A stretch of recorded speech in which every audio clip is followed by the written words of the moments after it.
De politie heeft 4 verdachten opgepakt voor die hele serie schietincidenten in Vlissingen. Er zijn sterke vermoedens van een conflict in het criminele circuit. We denken echt wel dat er iets binnen het criminele milieu gewoon niet lekker zit. En dat daarom er ook regelmatig van die geweldsincidenten plaatsvinden. En verder in deze uitzending. Doden na hartaanval in Lange Jan.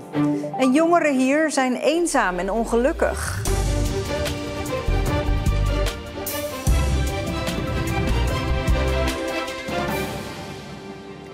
Goedenavond. Een doorbraak in Vlissingen. Er zijn 4 mannen gearresteerd die verantwoordelijk zouden zijn voor meerdere schietincidenten in de stad.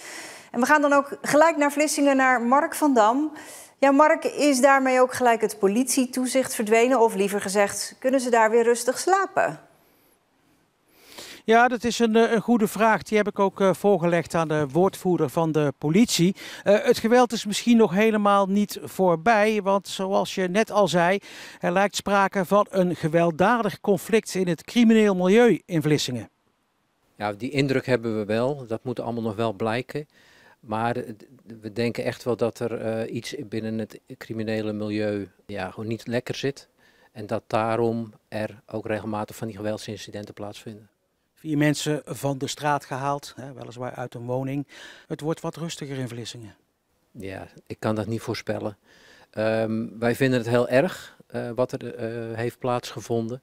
En dat is inderdaad ook wel de reden dat we achter de schermen volop onderzoek hebben gedaan. En nu uiteindelijk op deze actiedag uitkomen. Waarin we echt willen zeggen van tot hier en niet verder. Verwacht u in de zeer nabije toekomst nog meer arrestaties? Nou, ik sluit zeker meer aanhoudingen niet uit. Ja, en Mark, wat is er bekend over die 4 verdachten en hoe zijn ze op het spoor gekomen? Nou, die zijn vanmorgen in alle vroegte opgepakt. Op het spoor gekomen. Een combinatie van binnengekomen informatie en recherchewerk. Dat zorgde ervoor dat deze heren in beeld kwamen bij de politie. Het gaat om Vlissingers van 20 tot 28 jaar oud. Ze worden allemaal verdacht van verboden wapenbezit. En 2 van hen ook nog van een poging tot moord of doodslag. En dat heeft allemaal te maken met die reeks gewelddadige incidenten van de afgelopen tijd in Vlissingen. De afgelopen maanden was het vaak raak. De ene na de andere schietpartij volgde elkaar op in Vlissingen. Op verschillende plaatsen in de stad was het raak. Een man werd in alle vroegte beschoten in de Bloemenlaan. In februari, midden op de dag, wordt een fietser beschoten en achterna gezeten. Bij andere incidenten vlogen kogels door de ramen van huizen en auto's. En dat leidde tot extra controles en politietoezicht. Ja, en nu eigenlijk kom ik weer terug bij die beginvraag. Kunnen ze daar in Vlissingen weer rustig slapen? Wanneer kan dat? Ja, het is nog niet helemaal voorbij, lijkt me. De politie is nog altijd op zoek naar meer informatie over de incidenten. Op de invalswegen van de stad staan nog altijd matrixborden met daarop het verzoek om verdachte situaties te melden. En vanavond heeft Opsporing Verzocht, het televisieprogramma, ook weer aandacht voor de incidenten in Vlissingen. Dankjewel, Mark. Bovenin de Lange Jan in Middelburg kreeg iemand vanmorgen een hartaanval en is overleden. Er werd een speciaal hoogte-reddingsteam van de brandweer opgeroepen om mee te helpen. De Lange Jan is ruim 90 meter hoog en de top is alleen bereikbaar via een smalle wenteltrap. Het slachtoffer is nog gereanimeerd, maar overleed ter plekke. De eerste grote schepen voor het evenement Vlissingen Maritiem zijn aangekomen in de stad. In totaal zullen er 16 bijzondere schepen aanmeren. Naast schepen uit Nederland ook uit Spanje, België en Polen. En die kun je allemaal bezoeken komend weekend. Zeeuwse jongeren voelen zich vaker ongelukkig en ongezond. Dat blijkt uit onderzoek van de GGD dat vandaag is gepubliceerd. Op vrijwel alle onderwerpen gaat het met Zeeuwse jongeren slechter dan in de afgelopen jaren en slechter dan in de rest van het land. Jongeren ervaren hun gezondheid helaas steeds slechter. Ze ervaren veel stress, veel prestatiedruk. Ook het pesten is dit jaar gestegen. Ja, daar maken wij ons wel zorgen over. De GGD nam vragenlijsten af bij ruim 6000 jongeren door heel Zeeland. Uitkomst zorgelijk dus. Een paar cijfers. Bijna 50% van de jongeren ervaart vaak of zeer vaak stress. 1/3 ervaart eenzaamheid, zo'n 31%. En 28% van de jongeren kampt met psychische klachten. Gevoelens van eenzaamheid en pesten heeft natuurlijk heel veel invloed op de sociale en emotionele ontwikkeling van een kind. En kan helaas ook aanleiding geven tot nare gedachten, zoals suïcidegedachten. Komt dat veel voor bij jongeren? Ja, dat komt heel veel voor. Bijna 1 op de 5 jongeren denkt wel eens na over suïcide. En in Zeeland ligt dat helaas hoger dan in de rest van Nederland.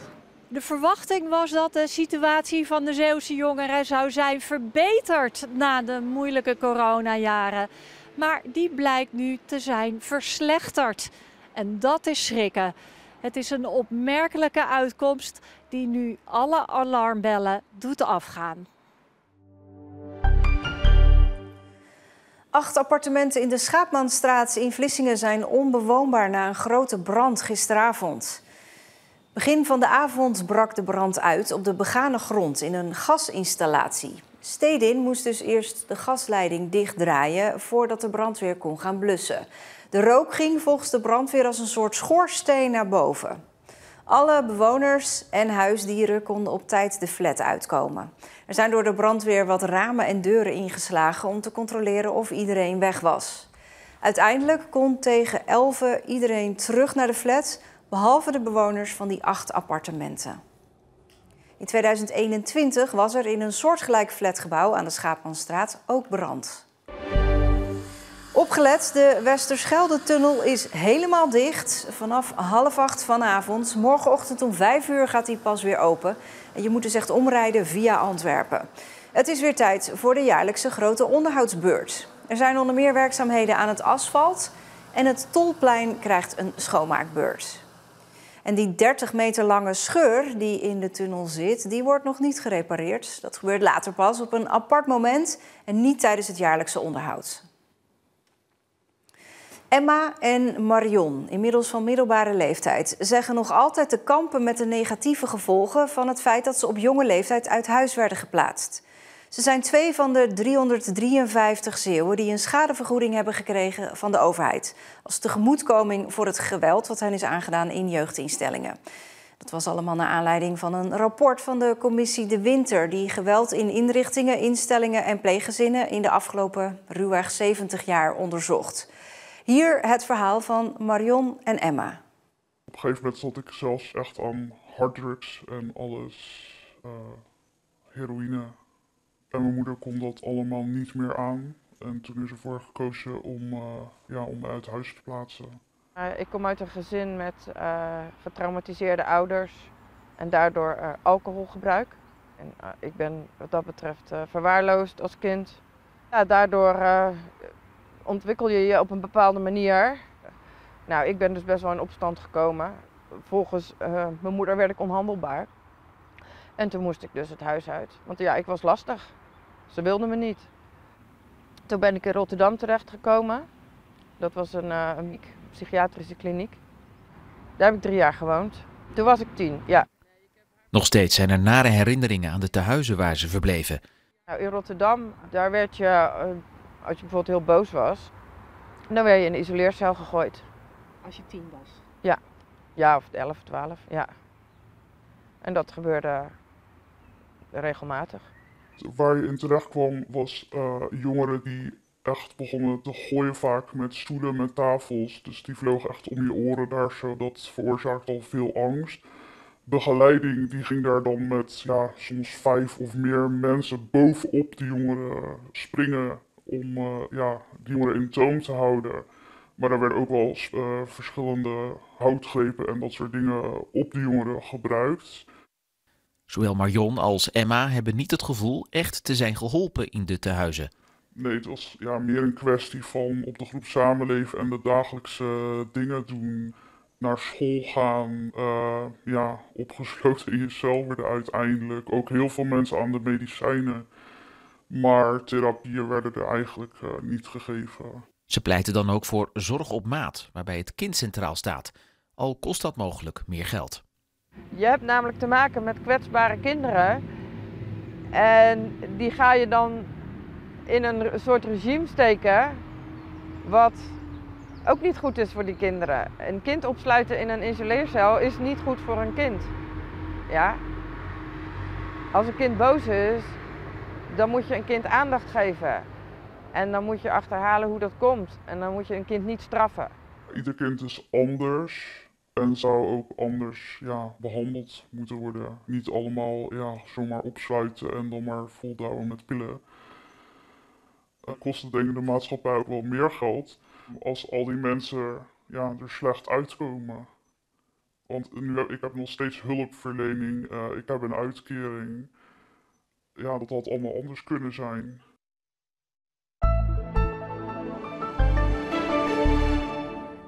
Na een mooie ochtend met flink wat zon werd het later op de dag grijs en kwamen er buien aan. Het werd 15 graden vandaag. Vanavond is het iets droger, maar er blijven verspreid buien vallen. Morgen, vooral in de ochtend nog kans op regen. In de middag en avond wordt het droog. De wind blijft stevig. Ja, en we zijn voorlopig deze week nog niet van die regen af. Laten we vooral ons humeur maar niet door laten verpesten. Dit was Zeeland Nu. Een hele fijne avond.